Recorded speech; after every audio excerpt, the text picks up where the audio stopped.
Bom dia, boa tarde, boa noite, pessoal. Sejam bem-vindos a mais uma aula de teoria de grupos, onde hoje nós vamos começar a falar sobre um conceito central da teoria de grupos que se aplica, que se ramifica a várias áreas diferentes da matemática, que é o conceito de ações de grupos. Nós já vimos exemplos, eu acredito que vocês já viram exemplos de ações de grupos. Quando a gente apresentar a definição aqui, eu acredito que vocês vão rememorar algumas coisas que soam como um conjunto que está sendo acionado por um grupo. E isso traz, o fato de você ter um grupo agindo em cima de um conjunto, isso acaba trazendo uma riqueza de conhecimento a respeito do comportamento desse conjunto que está sendo estudado. Toda vez que a gente tem uma estrutura dentro de um conjunto, isso nos auxilia a compreender melhor aquilo que está acontecendo naquele conjunto. E aí, nesse sentido, a gente vai definir então o que é um conjunto com uma ação de grupo. Nesse conjunto, daqui a pouco a gente vai dar alguns exemplos, e um desses exemplos em especial é o que a gente vai ter mais em mente para as próximas coisas que a gente vai estudar da teoria de grupos, que a gente vai ver logo mais. Então, se eu tenho um conjunto qualquer, seja X, um conjunto não vazio, e G um grupo. Então sejam, porque eu estou falando de mais de uma coisa. Então dizemos uma ação, vamos dizer assim, uma ação de G sobre X, uma ação de G sobre X, dá um destaque aqui, é uma função.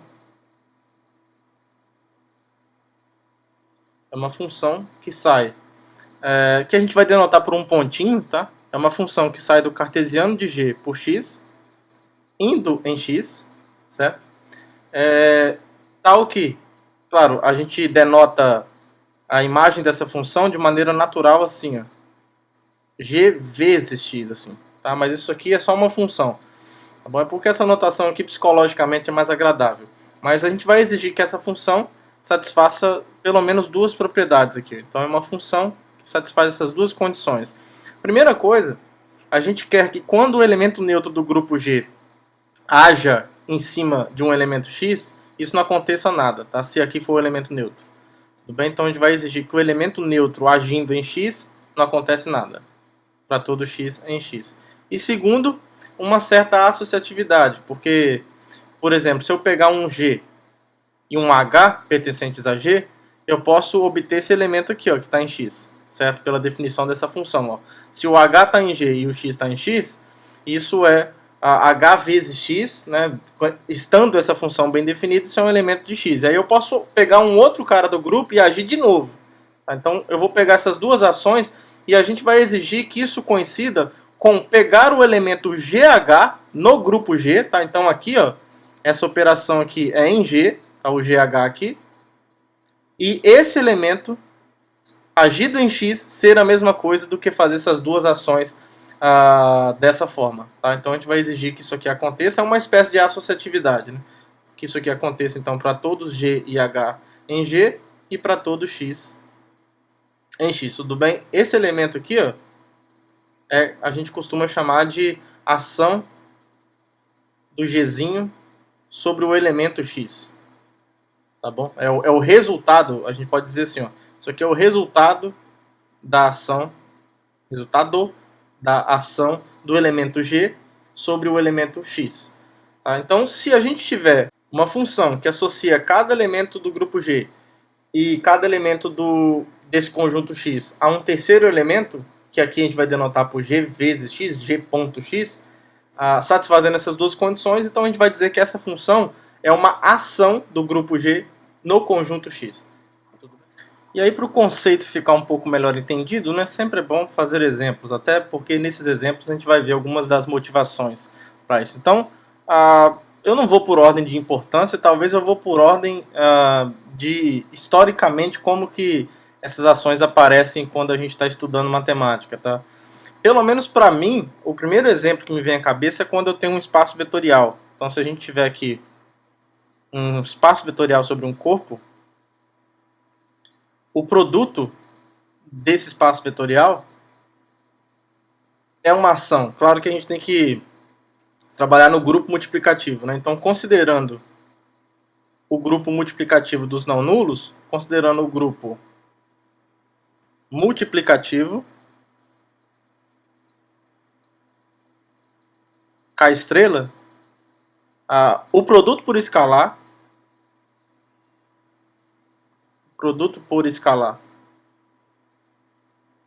que faz isso daqui, ó, que pega um elemento desse grupo multiplicativo, que é alguém do corpo diferente de zero, e aí cartesiano com o conjunto subjacente ao espaço vetorial, levando nesse conjunto, que pega um alfa e um vetor v e leva nesse produto por escalar, alfa v, isso é uma ação. Isso é uma ação do grupo K estrela no conjunto subjacente desse espaço vetorial, tá? Óbvio, né? A gente, pela definição de espaço vetorial, qual é o elemento neutro desse grupo multiplicativo? É a unidade, certo? E pela definição de espaço vetorial, a unidade, produto por escalar com qualquer vetor, resulta no vetor, certo? Então isso faz com que a primeira condição de que uma função desse tipo seja uma ação seja satisfeita. E a segunda condição, a gente já sabe que no espaço vetorial, na verdade é uma das propriedades, né, que o produto por escalar tem essa propriedade aqui, ó, alfa beta v é igual a alfa beta v dessa forma. E isso daqui, ó, é precisamente o que aqui nós definimos como sendo alfa agindo em beta agindo em v, tá?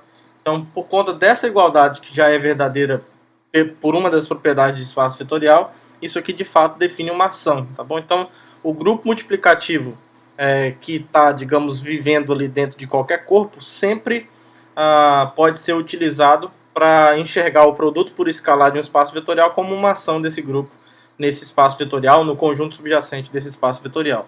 Tá? Um outro exemplo é quando a gente tem um grupo qualquer. Se eu tiver um grupo qualquer,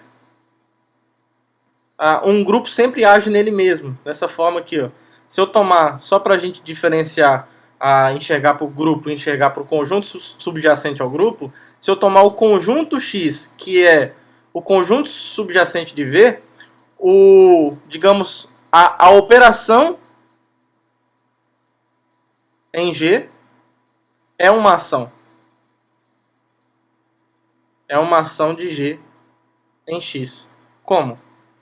A própria operação faz isso daqui, ó. Se eu pegar o grupo G, olhando para a estrutura de grupo, e olhar para o conjunto subjacente a esse grupo, e aqui eu olhar só para o conjunto subjacente, se eu pegar um elemento G que está no grupo e um X que está no conjunto subjacente, a gente pode olhar para o Gx dentro desse grupo, certo? Para o elemento Gx, que é o elemento resultante da operação de G com o X. Então isso daqui, a própria operação em G, introduz uma ação do grupo G nele mesmo, tá bom? Introduz uma ação do grupo nele mesmo, tá? Então isso é um exemplo clássico de ação também.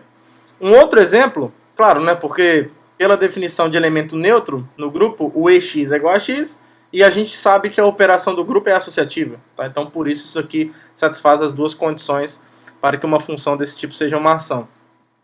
Um outro exemplo clássico agora, vamos supor que eu pegue G, o grupo das matrizes invertíveis N por N, sobre o corpo dos reais mesmo. Não precisava ser sobre o corpo dos reais aqui, mas para ficar mais pezinho no chão, e é um exemplo clássico também, a gente pode trabalhar dessa forma. Então se eu pegar G como o grupo das matrizes invertíveis, né, o grupo linear geral de ordem N, e pegar X como sendo o conjunto Rn, a gente pode considerar essa função aqui, ó. Considere. Na verdade, eu já vou afirmar que é uma ação e aí a gente discute por que é uma ação. Então, a função, que a gente classicamente denota assim, que sai do cartesiano de G com o Rn e leva em Rn, que faz o quê? Como o grupo é de matrizes, a gente vai trabalhar com a notação A, né? Porque A maiúsculo é matriz, né? Então, psicologicamente é agradável. E aqui um elemento do Rn eu vou denotar por V, certo? Para dar a ideia de vetor. Como é que a gente pode obter um vetor em Rn a partir de uma matriz, N por N, e um vetor em Rn? Então, a gente pode pegar essa matriz A e multiplicar pelo vetor V. Tá? Claro, usando aquela identificação de que qualquer vetor em Rn eu posso enxergar ele como um vetor coluna, e depois eu aplico a multiplicação de matriz, e aí, se você quiser voltar a enxergar como um vetor escrito horizontalmente, tudo bem. Tá? A gente não precisa se prender a essas formalidades aqui. Isso é só um detalhe estético. O fato é que isso aqui é uma ação. É uma ação. Porque, olha só, é uma ação do grupo G, né, que é o grupo linear geral, em Rn. Essa ação é importantíssima na álgebra linear, né? Pois, qual é o elemento neutro desse grupo? É a matriz identidade. Então, de fato, a matriz identidade satisfaz isso. Ó. Se eu pegar a matriz identidade n por n, pegar assim, ó, e multiplicar por qualquer vetor, isso é o próprio vetor, certo? Para todo V em Rn. E caso a gente pegue uma matriz A e multiplique por uma matriz B multiplicada por um vetor V, isso daqui é exatamente o produto da matriz de A com B vezes V, certo? É o produto de matrizes, né? Então, ele é associativo, enxergando o vetor no Rn como um vetor coluna para poder aplicar o produto bonitinho. Então, isso daqui vale, de fato, para todos A e B no grupo de matrizes invertíveis e V em Rn. Então, de fato, isso aqui estabelece uma ação clássica que é bastante utilizada na álgebra linear. Então, o conjunto Rn, que é um espaço vetorial, né, mas que aqui a gente está olhando só como um conjunto mesmo, está submetido à ação de produto de matrizes invertíveis. Tá? E é uma ação importantíssima em vários contextos, não só na álgebra linear, mas onde os tentáculos dos conceitos de álgebra linear se aplicam. Né? Você vai lá trabalhar com topologia diferencial, variedades diferenciáveis, mudança de coordenadas numa variedade diferenciável, essas coisas acabam aparecendo invariavelmente. Mais um exemplo aqui, vamos falar vários exemplos para o conceito ficar bastante impregnado na gente. Então, se a gente considerar, por exemplo, um subgrupo H de um grupo G, tá? E considere, então sejam isso aqui acontecendo, e eu vou considerar X como sendo o conjunto das classes laterais à esquerda, tudo bem? Que não precisa ter uma estrutura de grupo, tá? Por isso que eu nem vou pedir que o H seja subgrupo normal, porque nesse contexto aqui, para esse exemplo específico, eu não estou interessado em saber se isso daqui tem estrutura de grupo ou não com a operação induzida. O ponto é que só com isso a gente consegue introduzir uma ação de G nesse conjunto quociente dessa forma aqui. Ó. Então, essa função aqui, ó, que sai do G e do G cartesiano, o conjunto quociente, faz isso daqui, ó, pega um G e aqui TH e leva no GTH, que é meio que multiplicar à esquerda, isso aqui é uma ação. É uma ação. Tudo bem? Isso aqui está bem definido, tá? Só um detalhe aqui, por que essa função está bem definida, né? A gente tem que ter esse cuidado porque aqui está dependendo de uma classe, mas como o G não é uma classe, digamos que é um elemento puro, isso é uma frase absolutamente vaga, mas aqui eu não estou definindo em termos de representante aqui. O representante ele é puro, né? Ele não é uma classe de equivalência de nada. Então eu só preciso verificar, ó, se T1H for igual a T2H, onde T1 e T2 são elementos de G. A pergunta é, né? Será que isso implica o G dado, né? Se o G aqui também é dado, a pergunta é se a classe do GT1H é igual à classe do GT2H. Isso é bem fácil provar, né? Por quê? Então, é uma pergunta. De fato, vale essa implicação, porque se T1H é igual a T2H, então o T1 é o T2 vezes alguém de H, certo? H em H. E aí, se eu multiplico o G em ambos os lados, eu vou ter... Aqui eu estou fazendo bem rapidinho. O GT1 vai ser igual a GT2H. Certo? E aí, como o Hzinho está no Hzão, então, em termos de classe, a classe do GT1H é igual à classe do GT2H. Tá? Então, de fato, essa função está bem definida, não depende do representante de classe. E, de fato, é uma ação, por quê? O que acontece aqui? No 1, se eu pegar o elemento E, o elemento neutro do grupo, e multiplicar por qualquer classe, TH, isso é o produto da classe, desculpa, o produto do representante dado pelo elemento neutro de E vezes o T que está em G, e é a classe disso módulo H. Só que, como o E é o elemento neutro, deixa eu tirar esse produto aqui, porque senão vai acabar confundindo com a classe. Deixa sem nada mesmo, como a gente costuma trabalhar. Que é o E vezes T, só que esse vezes aqui de dentro é a operação do grupo G. Então, como o E é o elemento neutro desse grupo, da operação desse grupo, então isso daqui é precisamente o TH. Tá? Então, de fato, se eu pegar o elemento neutro e agir em qualquer classe, resulta na própria classe. Tá? Isso para todo T pertencente a G. E em segundo lugar, vale uma espécie de associatividade, porque se você pegar, por exemplo, aqui, ó, G vezes, vamos ver aqui, ó, H não é uma boa letra aqui, ó, sei lá, S, vamos lá, S vezes TH, é porque se eu colocar o H, psicologicamente o Hzinho tá em Hzão, né? Não tem que estar, mas psicologicamente isso é muito raro, a gente espera que isso aconteça, né? Isso daqui vai ser o quê? Vai ser G agindo, a ação de S sobre TH é multiplicar o S no representante, né? Então isso é o ST, a classe do ST módulo H. E aí, de novo, se eu vou agir com o G aqui, isso é o GST, né? Lá no grupo G. E aí eu pego a classe disso módulo H. Só que isso daqui, ó, é a mesma coisa que eu pegar o elemento GS mesmo. Aqui é operado a operação de G com S lá no grupo G. E aplicar no TH. Né? E acionar isso, né? Agir, pegar esse elemento e agir no TH via GS. Tudo bem? Então o resultado dessa ação é precisamente isso aqui também. Até mesmo por causa da associatividade do... Digamos que aqui a gente está pulando um passo, não é que está errado, mas a gente está pulando um passo que é o da associatividade. Né? Aqui é o G com um parênteses aqui, ó, ST. Aí aqui o próximo passo seria enxergar isso assim, ó, como um GS multiplicado T, e aqui a classe. E aí, pela definição, isso é igual ao GS agindo na classe TH. Tá? Então isso daqui vale, aqui é para todo G, S e T em G. Tá bom? Então isso aqui prova que, de fato, isso aqui é uma ação. E essa ação aqui ela é chamada de ação por translação de classes, ou coclasses, né? Tanto faz.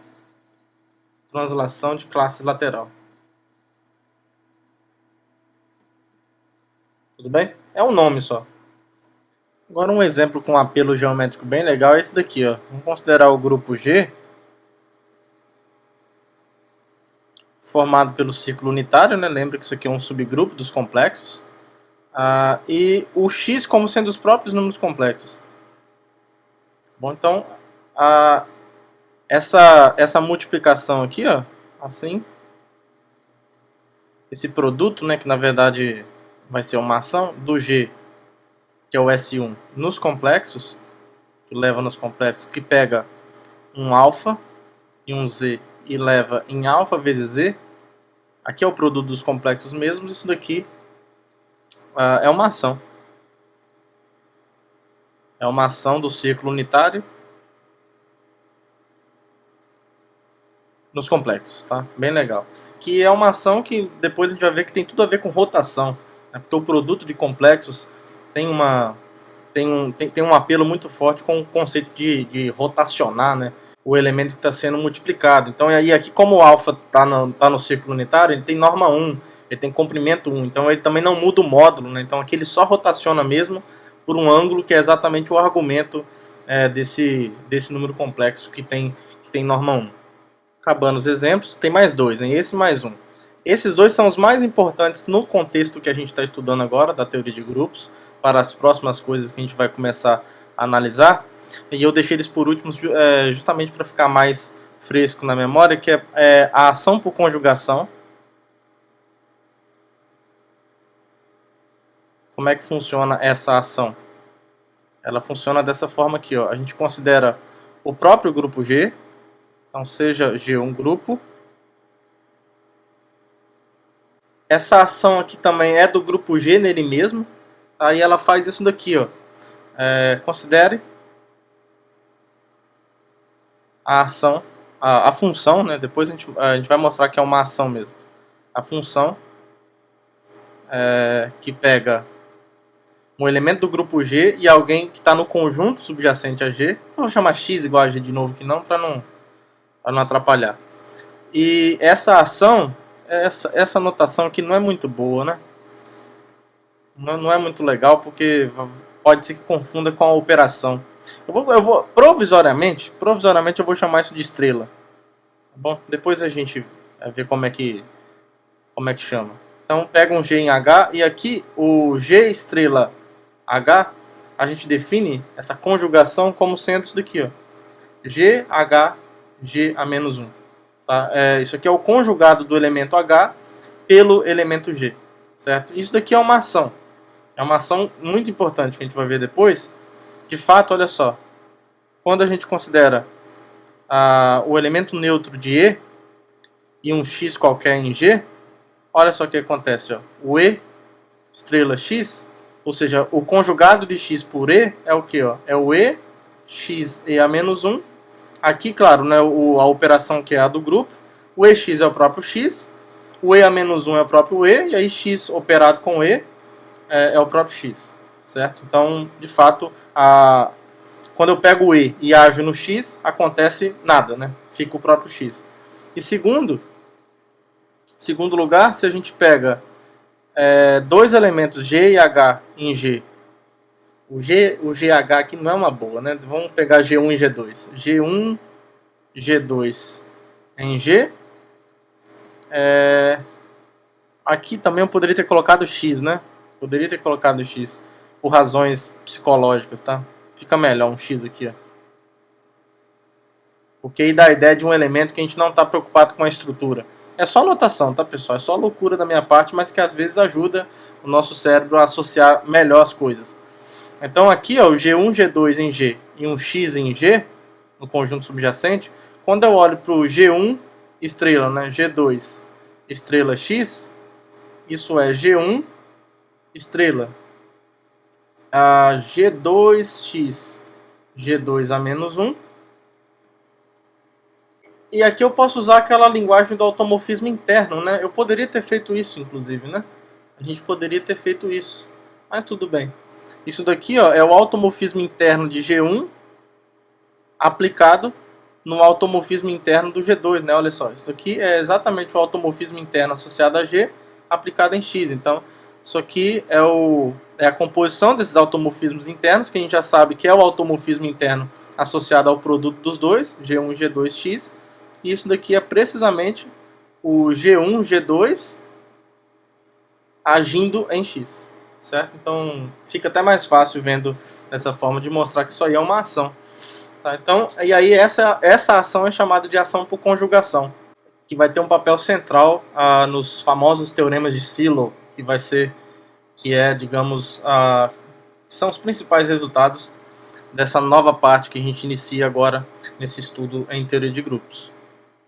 E aí o último exemplo, pelo menos na aula de hoje, é se eu tiver um conjunto qualquer, é a ação por bijeções. Se eu tiver um conjunto qualquer,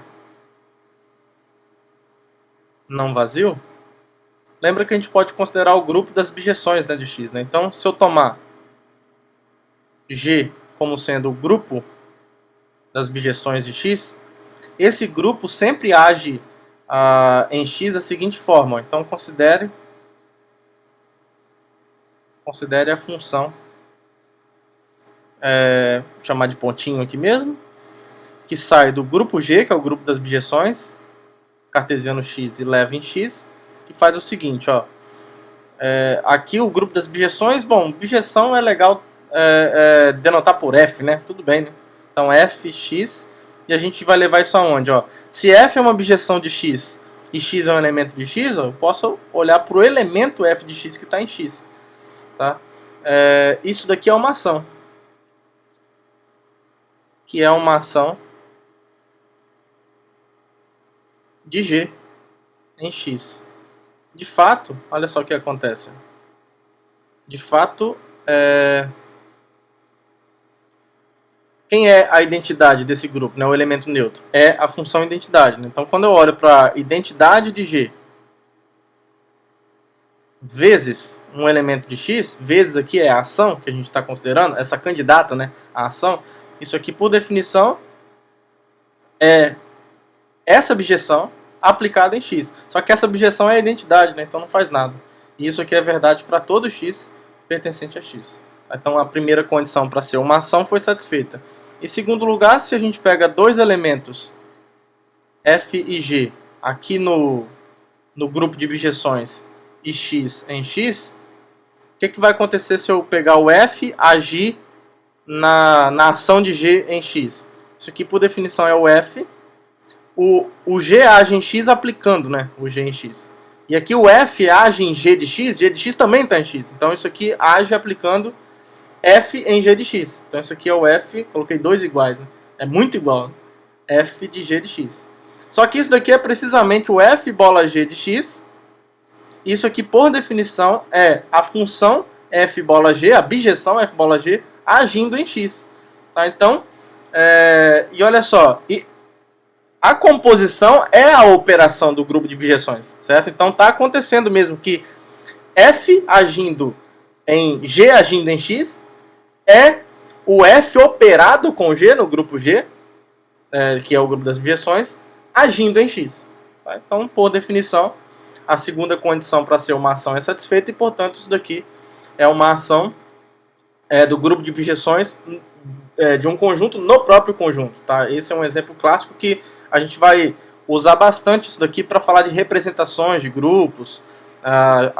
Uma ação desse tipo aqui vai ser chamada de uma representação do conjunto X pelo seu grupo de bijeções. Por isso que muitas vezes essa ação é chamada de uma ação de representação, ou algo do tipo. E aí, depois de ver esses milhares de exemplos, a gente vai definir então o que é uma órbita de um elemento por uma ação. Então, para nós aqui, a gente vai considerar, na aula de hoje, basicamente, a gente sempre vai ter um conjunto, a gente vai ter um grupo G, né, agindo num conjunto X. Então, seja G um grupo agindo em um conjunto X. Isso quer dizer, quando eu escrever essa frase, seja G um grupo agindo em um conjunto X, a gente está assumindo então que existe uma função do G cartesiano X em X que satisfaz aquelas duas condições, né? Ou seja, existe uma ação de G em X, que é exatamente aquela função. Tá? E aí, para cada X elemento de X, a órbita, nome bonito, né? A órbita, e aí virou física, né? É droga. Brincando, gente, eu adoro física, tá? E isso não é mentira mesmo, não tô sendo irônico, não. Mas é porque eu não posso perder a oportunidade de zoar os nossos queridos amigos físicos, né? Então a órbita desse elemento é definida como esse subconjunto de X aqui, ó. É definida como... Tem uma notaçãozinha bonitinha, que é um O bem bonitinho assim, ó.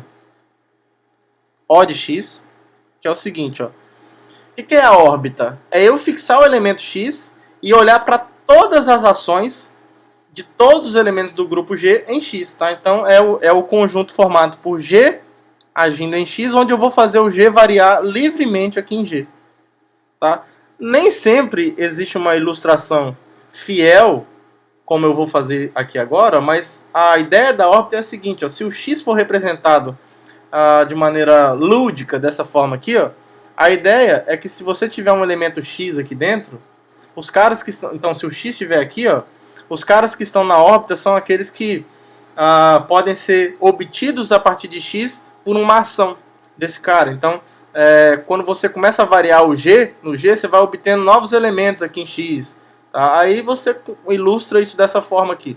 Alguns exemplos, essa ilustração ela é mais fiel à realidade, mas mesmo em casos gerais a gente meio que a gente adota essa ilustração para facilitar um pouco a visualização de algumas propriedades que a gente vai começar a apresentar e conhecer agora. Tá? Então, os elementos que estão na órbita são esses elementos que a gente ilustra dessa forma. Tá? Mas é só um auxílio visual para visualização de algumas propriedades que a gente vai observar a partir de agora. Vamos ver se coisas legais aparecem ao ver as órbitas de um elemento fixado aqui. Então, por exemplo, se eu pegar um V no conjunto V, aqui eu estou considerando a ação do grupo multiplicativo de um corpo em V. Né? Então, se a gente olhar para a órbita dessa ação, então a órbita dessa ação aqui, por definição é o quê? Ó? É o alfa V, onde o alfa varia livremente no grupo K estrela, né? Então, isso aqui, na verdade, é quase uma reta, né? É a reta sem a origem, digamos assim. É a reta definida. Claro, se o V for diferente de zero, né? Se o V for igual a zero, isso aqui é só mesmo o zero. Então, isso aqui é a reta definida por V, ou na direção de V, dentro do espaço vetorial V, sem a origem, né? Sem a origem, porque a gente está pegando o alfa aqui sempre diferente de zero. Ela só vai ter origem se o V for zero, né? Então, essa órbita aqui, ó, se você enxergar o espaço vetorial lá, então essa órbita vai ser... Você vai ter a origem fora, e aqui você tem a órbita. Se o vetor V está apontando nessa direção, a órbita está aqui. É a reta definida por esse cara, né? Vamos trabalhar sério, né? Se o vetor for não nulo. Se o vetor for zero, essa órbita claramente vai ser só o vetor, nulo mesmo, tá? Vamos trabalhar nessa daqui agora. A órbita de um elemento aqui vão ser os múltiplos, né? Na verdade aqui vai ser todo mundo. Nesse caso aqui, nessa ação dada pela operação, se eu pegar um x qualquer no G, a órbita de x são todos os elementos da forma Gx, com o G variando em G. Só que todo elemento de G é dessa forma. Todo elemento de G é dessa forma. Porque se você... É claro, né, isso aqui está contido em G. Ó. Isso está contido em G. Mas se você pegar um Y qualquer em G, se você quer escrever Y como Gx, quer escrever o Y assim, quem que você vai pegar como G? É só você tomar o G como YX a menos 1. Tá? Se você toma... Então, esquece que você viu isso daqui. Ó. Você quer escrever isso assim, né? Então, se você tome G como sendo YX a menos 1, isso aqui implica, por definição do G, que o Y, multiplicando por x à direita em ambos os lados, é Gx, que está na órbita de x. Tá bom? Então, isso mostra a outra inclusão. Isso aqui também contém G, então. Então, na verdade, é igual. Então, nessa ação aqui, ó, a órbita de todos os elementos, na verdade, a órbita de cada elemento é o grupo todo. É o X todo, né? Tá todo mundo na mesma órbita.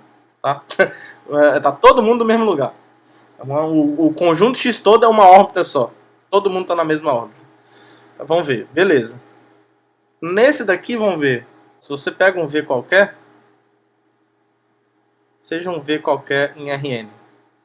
Aí tem duas chances, né? Ó, se o V for o zero, se o V for o vetor nulo do Rn, então, claro que a órbita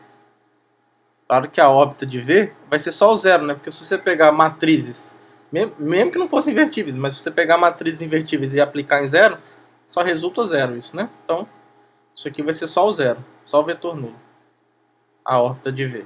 Então, a gente pode supor o vetor não nulo para ver o que acontece. Suponha V diferente de zero, o vetor nulo. Então, é claro que a órbita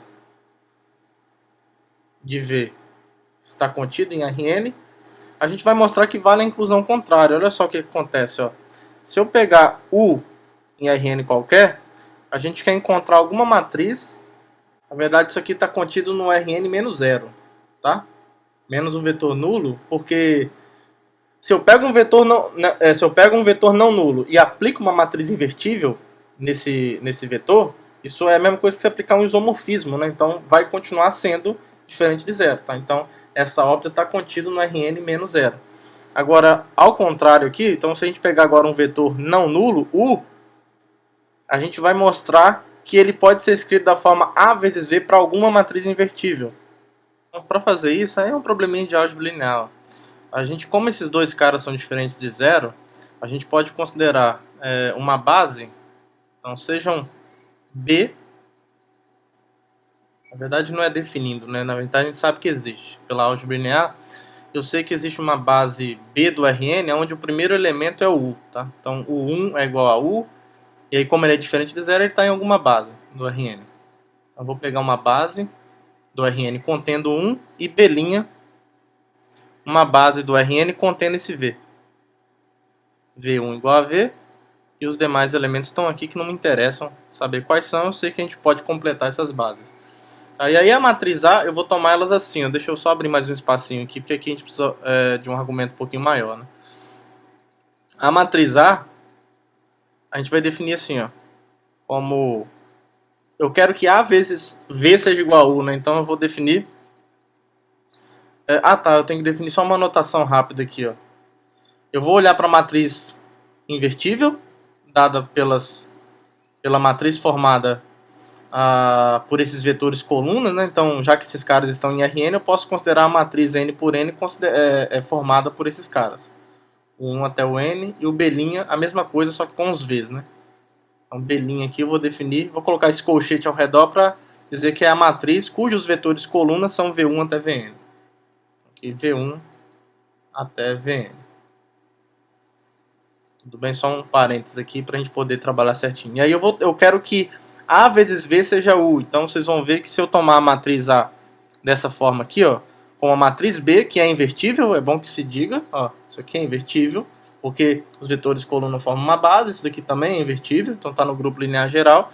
E aí aqui eu vou pegar qual matriz A? Eu vou pegar a matriz A dada por essa matriz induzida pela base B, vezes a inversa da matriz induzida pela base B'. Tá? Isso aqui continua em G, certo? Porque essas duas matrizes estão em G, então se eu pego um vezes o inverso do outro, aqui o produto é exatamente a operação desse grupo, né? Então isso aqui permanece em G. E daí, olha só o que acontece, ó. Quando eu pego A vezes, se eu jogar essa matriz para cá, ó, A vezes a matriz B', isso é igual a matriz B. Só que isso aqui está me dizendo, então, que desse lado aqui eu tenho a matriz A vezes essa matriz B' é a matriz cujas colunas são o quê, ó? A vezes V1 até A vezes Vn. Tudo bem? E aqui do outro lado eu tenho os vetores coluna U1 até o N. E aí, em particular, se essas duas matrizes são iguais, ó, a primeira coluna dessa é igual à primeira coluna dessa. A vezes V1 é igual a U1. Mas o V1 é precisamente o que nós definimos como V. E o U é exatamente o U1. Então isso significa que o U está na órbita de V, porque ele é da forma A vezes V para algum A pertencente a G. Então nesse caso a conclusão, se eu consigo abrir um espacinho aqui, a conclusão que nós chegamos é que a órbita de V é precisamente o Rn todo, exceto a origem. Nesse caso da translação por classes, é fácil mostrar que a órbita de cada elemento de X, aqui X é o conjunto quociente, né? É bem parecido com o caso que nós fizemos, da ação de G nele mesmo. Tá? Isso daqui é o conjunto G quocientado por H todo também, para todo T pertencente a G. É só você trabalhar com o inverso, então eu vou deixar esse aqui para vocês fazerem. A órbita de cada elemento também é o conjunto quociente todo. Se você pegar um elemento no conjunto quociente, ele é da forma SH, e aí você só tem que escrever ele como um múltiplo, né, à esquerda, de algum elemento de G por TH, e é só você escolher esse cara adequado. Vamos lá fazer, né, eu não aguento, né. Ei, Thiago, miséria. Então essa inclusão aqui é trivial. Agora como é que você mostra outra inclusão? Se você pegar um Z qualquer no quociente, então o Z é da forma SH, né? Com S pertencente a G. Eu quero escrever isso aqui, ó. Eu quero escrever SH como sendo um GTH. Se eu escrever S como GT já tá bom, né? Pra mim. Então, é por isso que é fácil. Por isso que eu falei que era a mesma coisa. Tá? Se você escolher, então, eu só tenho que escolher o G corretamente aqui. Então é só você escolher o G. Mesma coisa, tome G. Se eu tiver o S igual a GT já tá bom. Então é só tomar G como ST a menos 1. Tá? O T é dado, o S é dado, estou num grupo. Então daí o S é igual a GT, o que implica claramente que o SH então vai ser a classe do GTH. Então isso daqui está me dizendo que é igual, né? Que é igual a ação de G na classe TH. Então isso daqui pertence à órbita, o TH. Tá? Então a gente pegou. Só que esse SH qualquer é o Z arbitrário que pegamos, né? Então isso prova outra inclusão. Então na verdade o que a gente tem aqui é uma igualdade. Eu dei a ideia para vocês de como faz. Esse daqui é legal, tem um apelo geométrico legal. Quando você pega a órbita de um elemento Z, claro, depende se ele é zero ou não, né? Mas se ele for zero, é só o zero, né? Então isso aqui, se o Z for zero, se o Z for o número complexo nulo, isso aqui é só o zero mesmo. Porque se você pegar qualquer alfa e multiplicar por zero, dá zero. Aí no caso mais legal, que o z é diferente de zero, então a órbita de z, isso é precisamente o que? Por definição, é alfa z, onde o alfa pertence ao S1.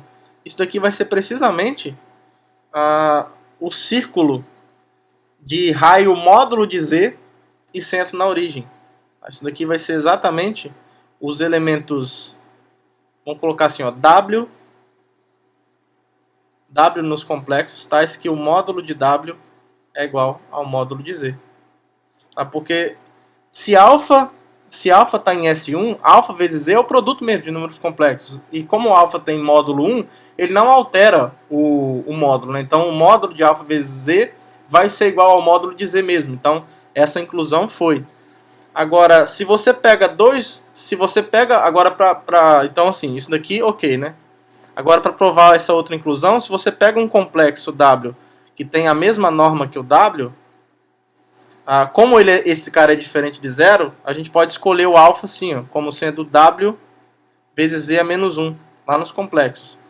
Isso daqui agora vai ser alguém no S1, porque o módulo de alfa é o módulo de W vezes o módulo de Z a menos 1, que é 1 sobre o Z.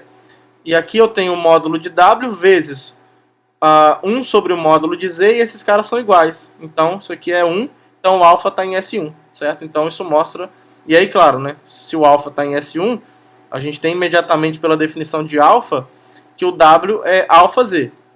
Só que como o alfa está em S1, então isso daqui está na órbita de Z, tá? Então, outra inclusão foi... E aí, essa órbita aqui, aí ela vai...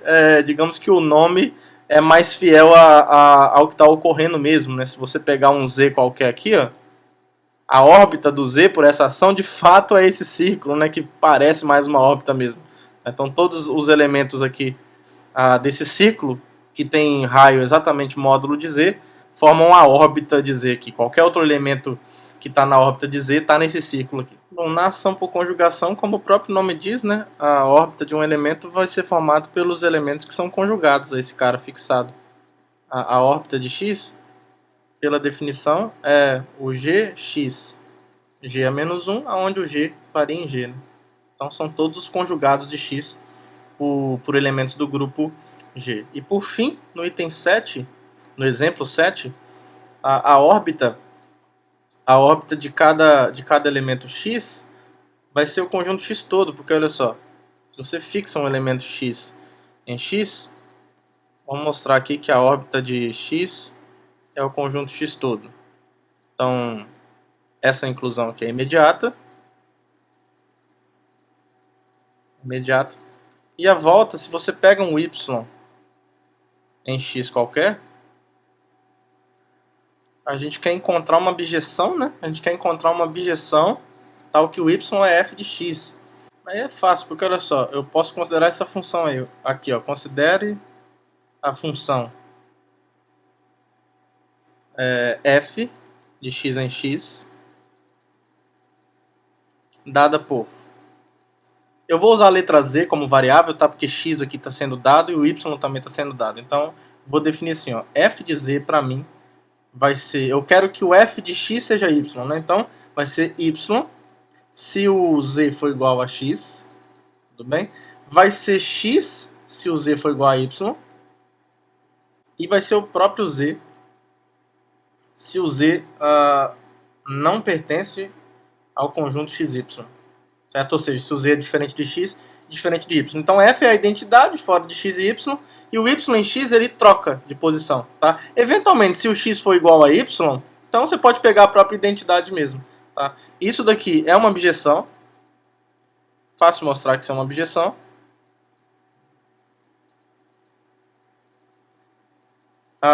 E f de x é igual a y, certo? Ou seja, f pertence a g, que é o grupo das objeções, o que implica que o f pertence a g e o y está na órbita, então, né? Já que o y é f de x, o y está na órbita de x.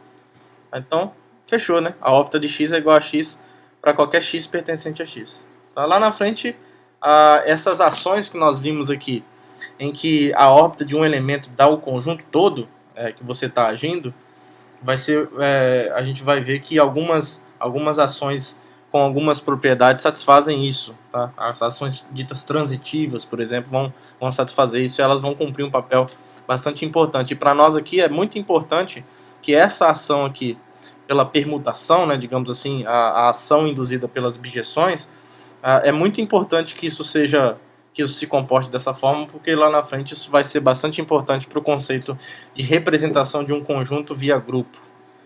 E aí, depois de ver os exemplos das órbitas, em alguns tipos específicos de ações, a gente vai ver que, na verdade, o conceito de órbita de um elemento por uma ação tem tudo a ver com uma construção que a gente pode fazer, na verdade, com uma relação de equivalência que a gente consegue construir a partir de uma ação em um conjunto. Então, por exemplo, se eu tiver um grupo agindo num conjunto X, a gente pode dizer que dois elementos, a gente define, na verdade, que x e y estão relacionados se o y é obtido de x a partir de uma ação. Tá? E aí a gente mostra que essa relação é uma relação de equivalência em x e que a órbita de um elemento é precisamente, é só olhar para a forma como nós definimos a relação de equivalência. Né? Esse item B aqui é imediato da própria definição de relação que a gente definiu. A órbita de x é precisamente a classe de equivalência de um elemento x por essa relação de equivalência. Tá? Porque dizer que o y pertence a x está relacionado ao x, é dizer que o y é g vezes x para algum g. Agora, isso aqui é equivalente a dizer que o y está na órbita de x. Então, a órbita de x pode ser vista como uma classe de equivalência de x por essa relação de equivalência induzida pela ação. E o bom de enxergar as órbitas dessa forma, né, como classe de equivalência, é que a gente ganha de graça, então, que duas órbitas estão relacionadas se somente se... dois elementos estão relacionados se somente se eles definem a mesma órbita. Porque a gente já sabe que para qualquer relação de equivalência, dois elementos estão relacionados se e somente se as classes de equivalências desses representantes são iguais. Tá bom? E aí a gente denota o conjunto de todas as classes de equivalência dessa forma clássica, né, o conjunto quociente de x por essa relação de equivalência, e aí como toda classe é uma órbita, na verdade o conjunto de todas as órbitas, quando eu faço variar o x no conjunto x maiúsculo, é exatamente esse conjunto quociente aqui, tá? Exatamente por conta desse item B. Então, nessa proposição aqui, basicamente a gente tem que provar só o item A, tá? Porque o item B vem de graça pela definição de órbita, e o item C segue direto de um fato geral que vale para qualquer relação de equivalência. Tá? O item C segue direto do A e do item B, porque as órbitas são as classes de equivalência. Então a gente só precisa provar o item A. Basicamente é isso. Tudo bem? Então vamos provar o item A dessa proposição. A primeira coisa vale a reflexividade. Né? Essa relação é reflexiva porque pela primeira condição, para todo x pertencente a x, pela primeira condição de uma ação, quando eu pego o elemento neutro do grupo G e ajo em x, isso resulta no próprio x. Tá? Então, onde o E está em G, né? Só para frisar, onde o E pertence a G. Então, se o x pode ser obtido de x a partir de uma ação, é porque, por definição, o x está relacionado a ele mesmo. Tá? Então, essa relação ela é reflexiva. Vamos para a simetria. Então, se a gente pega dois elementos x e y em x, com o x relacionado a y, pela definição da relação que nós definimos, isso implica que existe um G pertencente ao grupo G, tal que o y pode ser obtido a partir de x, por meio da ação do grupo através desse elemento G do grupo. Tá? E aí agora para eu escrever para a gente provar que para eu provar que o y está relacionado ao x, basta eu escrever x como alguém obtido de y por uma ação. E aí basta a gente agir por meio de g a menos 1 em ambos os lados aqui. Ó. Logo, se eu pegar o g a menos 1 e agir em y, isso é o g a menos 1 agindo no g agindo em x. Só que isso daqui, por outro lado, pela segunda propriedade de ações, isso é a mesma coisa que eu pegar o g a menos 1 e operar com o G no grupo G, e pegar esse elemento e agir no que resta aqui, que é o X. Só que esse elemento aqui, o G é menos 1 vezes G, né? O vezes aqui agora é no grupo G. Isso é o elemento neutro de G, agindo em X, que não faz nada, pela primeira condição de ação. Tá? Então, meio que a gente provou um resultado aqui, né? Um lema que a gente pode usar sempre que for necessário. A gente provou um leminho aqui, ó, que se eu tiver um grupo G agindo em X, se Y é igual a G vezes X, G vezes aqui é a ação, né? Para G em G e X e Y em X, então isso implica que o X, né, eu posso jogar o G a menos 1 para o outro lado. A ação me permite também jogar o G a menos 1 para o outro lado. Tá? Então isso implica nisso. Foi o que a gente provou aqui. Ó. X é igual ao G a menos 1 agindo em Y. Então se o Y é a ação de G em X, o X é a ação do G a menos 1 em Y. Tá? Então eu destaquei esse resultado aqui à direita, porque eventualmente a gente vai usar isso outras vezes, só para a gente não ter que provar esses passos intermediários todos novamente. Né? Então a gente já vai poder, daqui para frente, ao dizer que Y é G agindo em X, isso já vai implicar direto que o X é o G a menos 1 agindo em Y. Tá? Por conta disso que a gente acabou de provar aqui. Tá? E aí, uma vez que o X é obtido de Y por meio de uma ação, isso aqui está me dizendo então que o X, que o Y, na verdade, está relacionado ao X pela definição. Então, temos a simetria. Tá? Temos a simetria. E aí, por fim, a transitividade, também bastante simples, são resultados bem básicos. Se a gente tiver 3 elementos em X, X, Y e Z em X, tais que o X está relacionado a Y via o grupo G, a ação de G, e o Y está relacionado ao Z via ação de grupos. Então isso implica que vão existir G e H no grupo G, tais que o Y é obtido do X a partir de uma ação, e aqui eu vou usar o elemento G para agir, e o Z é obtido de Y por meio de uma ação.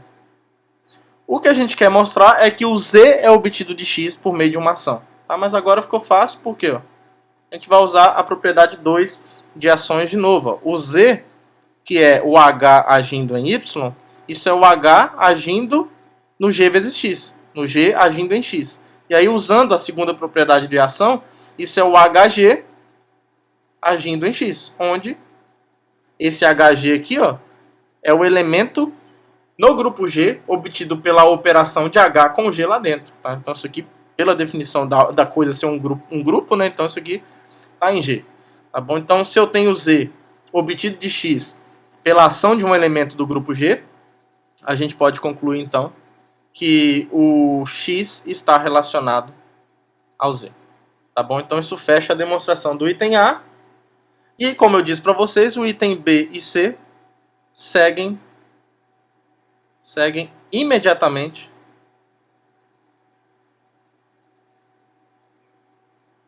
do item A e das propriedades clássicas. Eu vou deixar registrado aqui. Eu tenho uma aula gravada sobre relações de equivalência, tá? Se você não está muito afiado até agora em relações de equivalência, eu sugiro que você corra atrás disso o mais rápido possível, porque é um conceito central dentro de tudo que a gente for fazer e em qualquer disciplina de matemática. Tá? Então, isso aqui segue imediatamente do item A e das propriedades clássicas de relações de equivalência.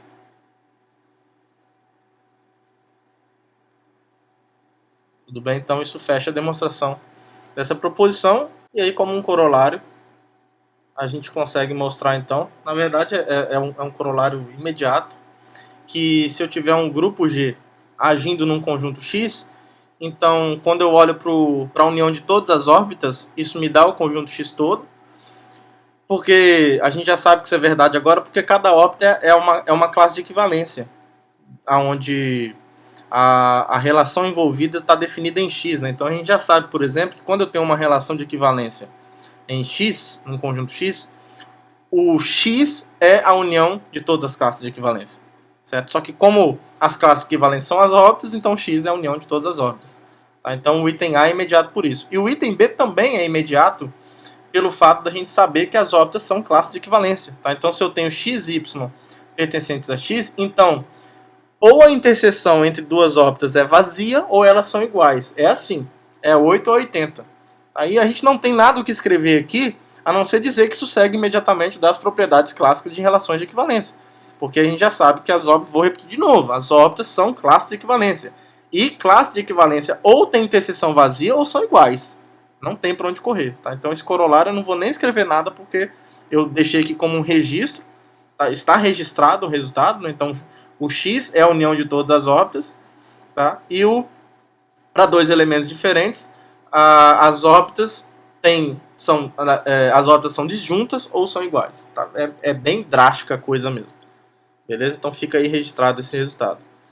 Ótimo. E aí nesse contexto, sabendo que a gente tem órbitas num conjunto X, toda vez que você tem um conjunto quociente, a gente trabalha com uma coisa chamada sistema de representantes, que é na verdade você olhar para o conjunto aonde você onde você tem a relação de equivalência e a partir desse conjunto, em cada classe de equivalência você escolhe um único elemento e na verdade você diz que um sistema de representantes é um subconjunto de X onde cada elemento está em uma única classe de equivalência. Tá? Ou seja, se você pega dois elementos diferentes, esses elementos não são relacionados, digamos assim. Tá? Mas ao mesmo tempo você consegue capturar todas as classes de equivalências possíveis. Tá bom? Então a gente vai nesse contexto de ações, a gente vai dar o nome disso de transversal, de um subconjunto transversal. Então, se a gente tiver um grupo, seja G, um grupo agindo num conjunto X. Então a gente vai dizer, vamos definir, né? Então um subconjunto T contido em X é chamado G transversal, esse índice G, né, que é carregado, esse prefixo, melhor dizendo, G, que é carregado, é só mesmo para enfatizar que ele é transversal em relação a essa ação, em relação à ação que esse grupo G ele introduz em X. Tá? Eventualmente, se não tiver nenhuma confusão sobre qual é a ação que você está trabalhando, você pode falar simplesmente transversal. Tá? Então isso aqui é chamado G transversal, ou um sistema de representantes, ou um subconjunto de representantes, enfim, são vários nomes. É chamado de G transversal se, quando eu olho para o T e intersecto ele com cada órbita, isso tem exatamente um elemento. Ou seja, eu estou pegando um elemento de cada órbita só. Isso tem que ser verdade para todo X em X. Tá? Então, é basicamente isso daqui. Ó. Se você tiver aqui uma ilustração rápida, se você tiver aqui o conjunto X, ilustrado por esse retângulo, a gente já viu, por exemplo, que o X é a união de todas as órbitas. Né? Então, em qualquer ponto que eu pegar dentro desse triângulo, eu tenho ele numa órbita. Então, eu tenho várias órbitas aqui. Né? Tem isso daqui, tem essa órbita aqui, pode ser uma órbita assim, não tem problema. Tem uma aqui, sabe? Todos os lugares tem uma órbitazinha. Um conjunto transversal, um subconjunto transversal é um conjunto que assim, ó, nessa órbita eu tenho um elemento, nessa daqui eu tenho um elemento, nessa daqui eu tenho um, nessa daqui eu tenho um, aqui não pode mais porque já tem um aqui, ó. Nessa daqui eu tenho um elemento, nessa daqui eu tenho um elemento, ou seja, em cada órbita eu estou pegando um elemento só. Isso é um subconjunto transversal. E aí nessa proposição a gente vai mostrar que nesse contexto de um grupo agindo num conjunto, primeiro, sempre existe um subconjunto transversal para qualquer ação. Segundo, se eu tiver um conjunto transversal, um subconjunto transversal, a cardinalidade dele é precisamente a cardinalidade do conjunto quociente de X pela ação de G, tá bom? E finalmente, se eu tiver um subconjunto transversal e dois elementos diferentes nesses caras, então necessariamente as órbitas são disjuntas. E mais, eu esqueci de escrever aqui, ó. Isso aqui acontece, deixa eu colocar como item D. Isso aqui também vai acontecer, ó. Eu esqueci de escrever aqui, ó. Se T é G transversal, já é o suficiente. O X é a união de todas as órbitas com X variando apenas em T. Tá? É claro que isso já é verdade com X variando em X, nós já vimos isso, mas eu só preciso pegar a união de todas as órbitas com x variando nesse subconjunto transversal. Tá bom? Já é o suficiente para cobrir x. Então vamos provar esse resultado. É um resultado simples. No item A só que a gente vai precisar usar o axioma da escolha para mostrar essa existência. Pelo axioma da escolha, como a classe, né, que é a órbita, como a órbita de x é diferente de vazio para todo x em x, por quê? Porque o x está na órbita dele, isso aí com certeza. Então sempre tem pelo menos um elemento na órbita. Então, existe uma função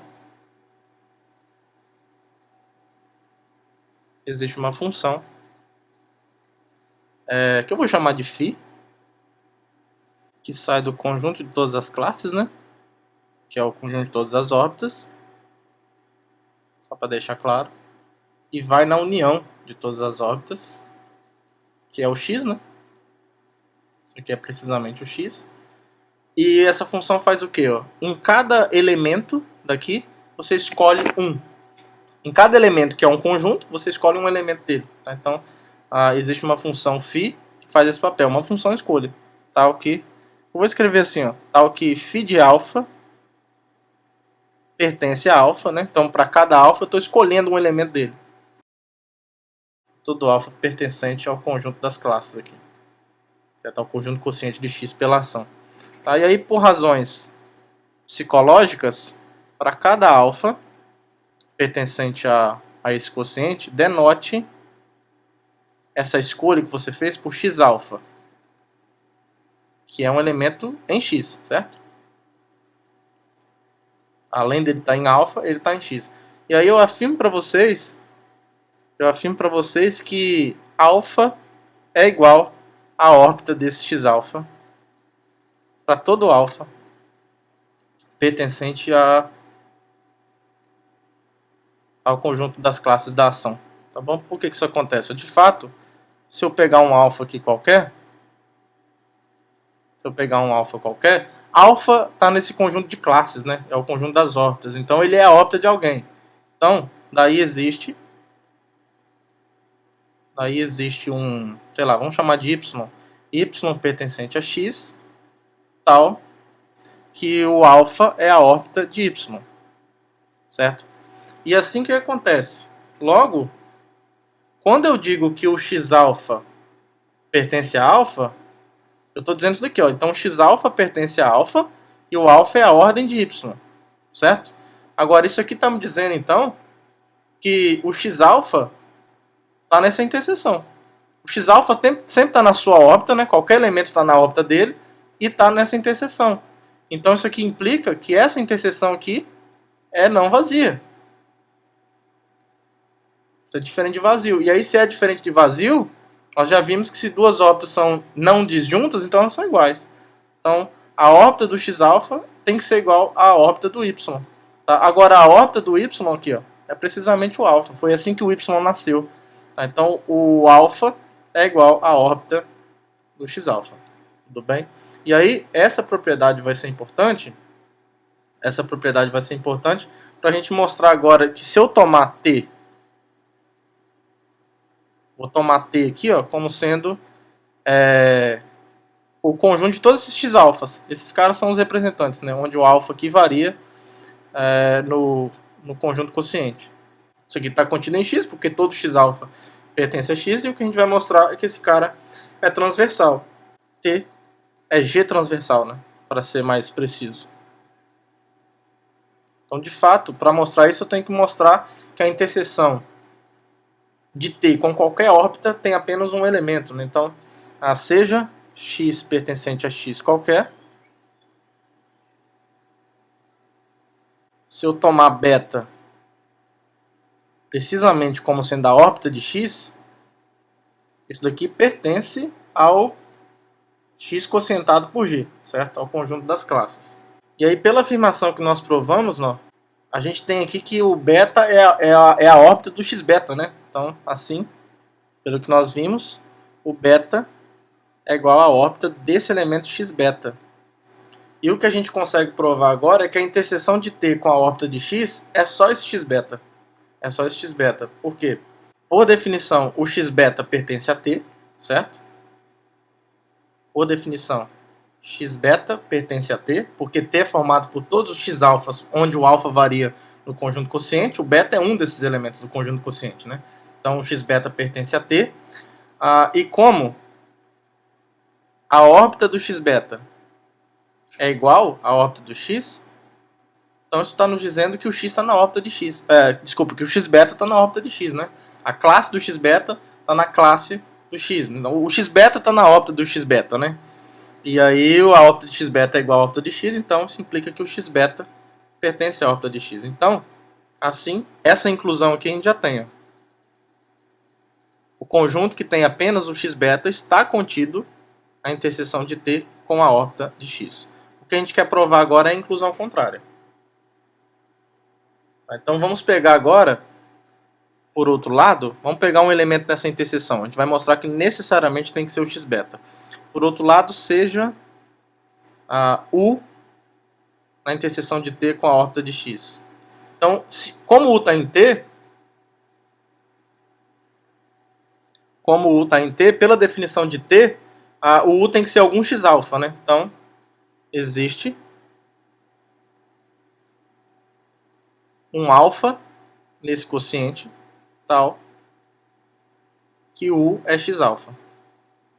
Certo? E aí, como o U, que é igual a x-alfa, está na órbita de x, ó, então como U, que é igual a x-alfa, pertence à órbita de x, então isso nos diz que a órbita do x-alfa é igual à órbita do x, certo? Então, a órbita do x-alfa, já que o x-alfa está na órbita de x, é igual à órbita de x, certo? Só que a órbita desse x aqui, ó, é o beta. É o beta. E a ordem do x-alfa, desculpa, a órbita, não a ordem, que a letra parece, né? A órbita do x-alfa é o alfa também, né? Pelo que nós vimos, por aquela afirmação que a gente provou. Então, alfa é a órbita do x-alfa. Agora, a órbita do x-alfa é igual à órbita do x, porque o x-alfa está na órbita do x, e a órbita do x é igual a beta. O beta nasceu assim. Então isso implica que o alfa é igual a beta. Então, esse U aqui é o x-beta. Se alfa é igual a beta, implica que U é igual a x-beta. Então, a gente provou o quê? A gente provou que T intersectado com a órbita de x é apenas o elemento x-beta. A gente tinha obtido a inclusão, o contém, né? E agora, por fim, a gente provou o contido. A gente pegou um elemento qualquer nessa interseção e vimos que tem que ser o x-beta. Agora, se essa interseção é o x-beta, é porque, então, a interseção de T com a órbita de x tem apenas um elemento, que é exatamente o que a gente precisa provar para mostrar que uma coisa é G transversal. Tá? Então acabou. Porque mostrando que G é transversal, olha só, a gente provou o item A, então. Encontramos um transversal, né? Encontramos um subconjunto de X transversal. No item B agora a gente vai mostrar então que qualquer subconjunto transversal tem a mesma cardinalidade que o conjunto quociente, né? Então, como é que a gente prova isso? Vamos voltar aqui. Item B, então. Então, como G é transversal, como T é G transversal, então, o que a gente pode fazer? A gente pode escrever, então, T intersectado com a órbita de x, já que ele tem um único elemento, eu vou escrever isso assim, ó, alfa x para todo x pertencente a x, tá? Estou denotando por alfa x o único elemento dessa interseção para cada x. E aí a primeira coisa que a gente verifica é que o T é a união de todos esses alfa x, tá? Porque olha só, como o x é a união de todas as órbitas, então o T, que é um subconjunto de x, é essa união aqui, ó, é só eu intersectar, né? União com x, variando em x, do T intersectado com a órbita, teoria de conjuntos básica aí. E aí isso aqui é a união dos x, variando em x, dos alfa x, certo? Que é precisamente esse conjunto aqui, ó. Alfa x com x pertencente a x. Tá? Então o T passa a ser, toda vez que eu tenho um conjunto transversal, então, a gente já pode, ao fazer essa escolha de notação para cada interseção dessa, o T é essa união. É a união de todos esses elementos que a gente tomou. Tá? E aí isso vai nos ajudar a montar uma função que é assim, ó. Considere a função. Considere a função φ. Eu vou montar uma objeção agora entre o conjunto quociente de x pela ação e t assim, ó. Eu vou pegar uma órbita, já que esse conjunto é quociente, né? Então ele é o conjunto das órbitas, é o conjunto das classes. E vou associar isso ao alfa x. Tá? E aí a gente precisa mostrar que isso aqui está bem definido, certo? Se isso aqui estiver bem definido, essa função já nasce sobrejetiva, porque todo t é da forma αx, então é só você pegar a órbita aqui que já vai ter a imagem αx. A órbita desse x já vai ter a imagem αx. E aí a injetividade a gente consegue mostrar tranquilo também por causa dessa igualdade aqui. Então a gente tem que só ter o cuidado de mostrar que essa coisa aí está bem definida.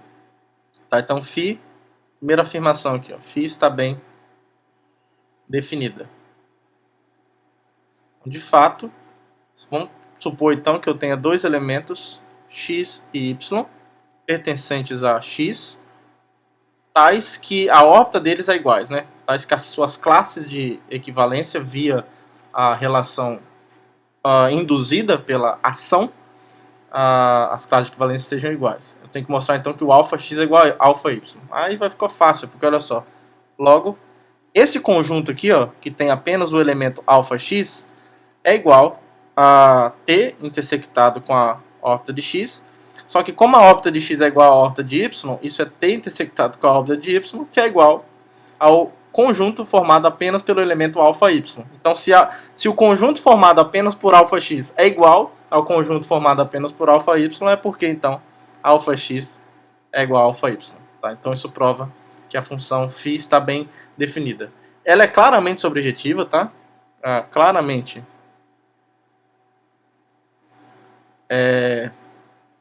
Φ é sobrejetiva, pois... Vou escrever aqui, só um comentário rápido. Pois a imagem de φ, pela definição, é o quê? Pela definição, a imagem de φ é precisamente αx com o x variando no conjunto x, certo? O conjunto x. Essa é a imagem de φ, certo? É só você fazer o x aqui variando em x, aí você pega a órbita e leva em αx. Só que isso daqui é precisamente o t, né? Pelo que nós provamos anteriormente. Então a imagem de φ é igual a t, portanto, a imagem de φ é o contradomínio da função e aí ela é sobrejetiva. E aí agora a gente prova que a φ é injetiva, para fechar esse problema do item B. Φ é injetiva. Como que vamos provar isso? Vamos supor então, suponha que eu tenha x e y pertencentes a x, tais que o φ de x seja igual a φ de y. A gente tem que mostrar então que a órbita de x é igual à órbita de y, né? Bom, o que vai acontecer?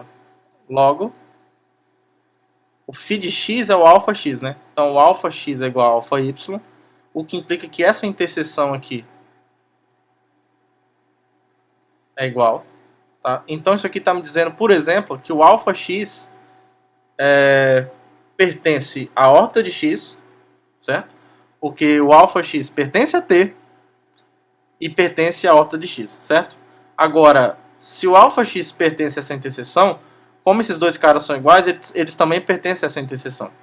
Tá? Porque o conjunto formado apenas por αx é igual ao conjunto formado apenas por αy. Então, dito de outra forma, essas interseções são iguais.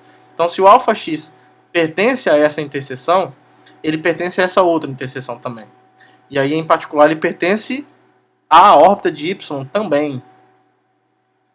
Então, isso aqui está nos dizendo que, sob essas condições, a órbita de x intersectado com a órbita de y, essa interseção é não vazia. Agora, nós já sabemos que se eu tenho duas órbitas com interseção não vazia, é porque elas são iguais.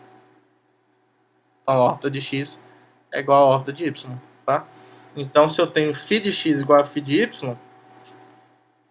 desculpa, que eu só me expressei mal, né? Não é φ de x, né? Não é φ de x, tecnicamente é φ da órbita de x, né? Eu aplico a função na órbita. Faz que o φ da órbita de x, isso, agora sim, é igual ao φ da órbita de y. Isso, agora tá certo. Então estou pegando φ de uma coisa, sendo igual a φ de outra, potencialmente mostrando que essas coisas são iguais. Beleza, agora está certinho, o resto aqui é a mesma coisa. Tá, então, φ é uma objeção, né? Ótimo, portanto, φ, lindo isso, né? φ é uma objeção e, portanto, esses caras têm a mesma cardinalidade, né? Então a cardinalidade do t, já que eu consegui uma objeção entre esses dois conjuntos, é exatamente a cardinalidade do x quocientado por g, que era algo esperado, né? A ideia do sistema de representantes é essa, que você escolha um em cada classe mesmo. Como você escolheu um em cada classe, quantos caras você escolheu? Quantas classes tem? E a quantidade de classes que tem é precisamente a cardinalidade do conjunto das classes, que é isso aqui. Tá? Então, não é um resultado, é bonito, mas não é surpreendente, né? Era esperado que isso fosse acontecer mesmo. O item C vai mostrar que se eu pego dois elementos diferentes num conjunto transversal, então as suas órbitas são disjuntas. Esse aqui vai ser um pouquinho mais rápido que o item B, eu acho. Pelo menos eu acho que vai ser. Vamos pegar dois elementos diferentes então, né? Primeira coisa, escreva, né? Já que T é transversal, o início aqui é a mesma coisa. Ó, como T é transversal,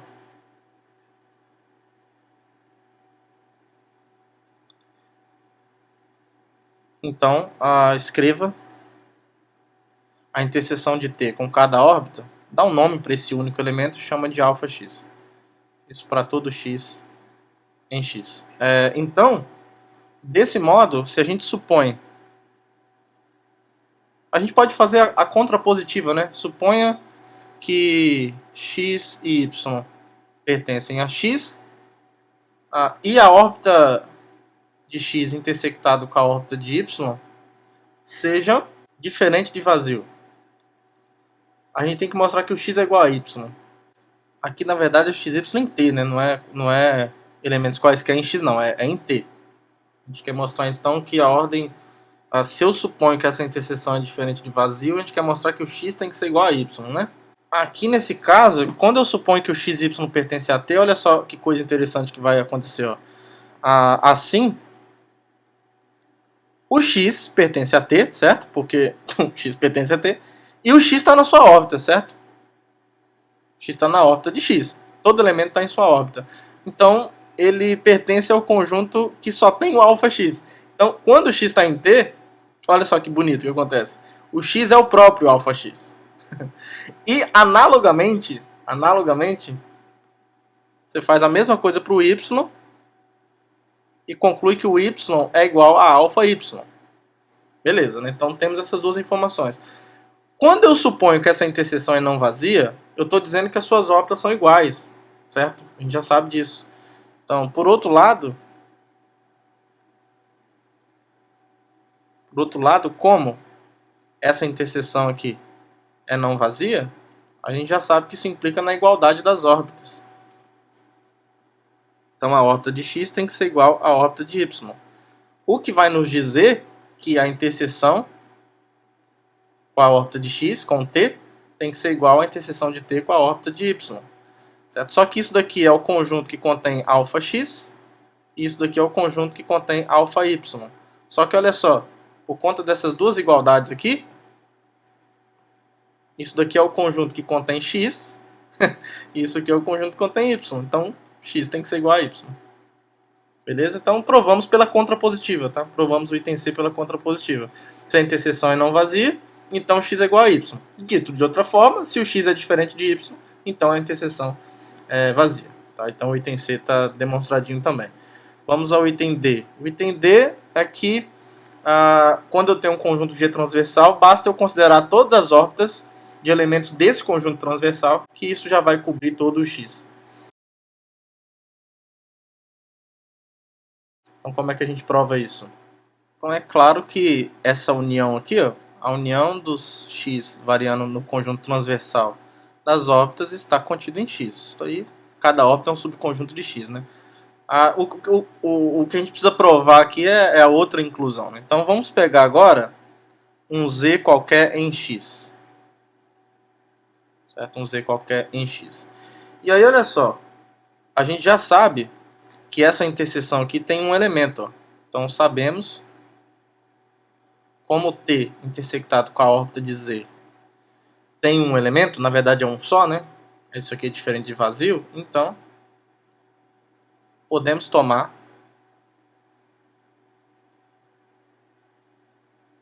digamos um x pertencente a T intersectado com a órbita de Z. Tá? Para essa parte aqui, né, a gente não precisava nem que essa interseção tivesse um elemento só, bastava que isso fosse sempre diferente de vazio. Mas tudo bem. Então, tomando x aqui, olha só o que vai acontecer. Ó. Em particular, x pertence a T, certo? Então, isso é uma informação importante. E a órbita de Z, na verdade, o x pertence à órbita de Z. Também. X pertence à órbita de Z. Então, isso aqui implica que se o x pertence à órbita de Z, a órbita de x é igual à órbita de Z, né?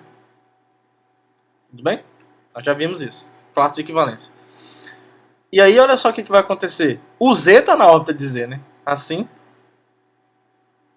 O Z está na órbita de Z. Todo elemento está na sua órbita. Só que como a órbita de Z é a órbita de x, o Z está na órbita de x com o x pertencente a T. Pronto. Colocamos o Z nessa união que era o que a gente queria. Tá? Então isso implica que o Z pertence a essa união das órbitas de x, aonde o x varia no conjunto transversal T. Então a outra inclusão está provada, né? E aí, portanto, digamos que a gente começou uma outra inclusão aqui, né? Começamos aqui e terminamos aqui. Então, podemos concluir que eu só preciso das órbitas obtidas a partir de um conjunto transversal para obter todo o conjunto X, tá, pessoal? Então, olha só a força que os conjuntos transversais têm. Sempre existe, né? Então isso é ótimo. E ele sempre existe e para esses caras que existem, a gente consegue todas essas boas propriedades que nós vimos aqui. Tá bom, pessoal? Eu ia falar mais algumas coisas, mas eu acho que a aula já está ficando um pouquinho longa. A gente continua falando de ações de grupos na próxima aula, então, tá? Então que todos tenham um bom dia, uma boa tarde, boa noite. Um abraço para todo mundo e até a próxima aula. Tchau, tchau.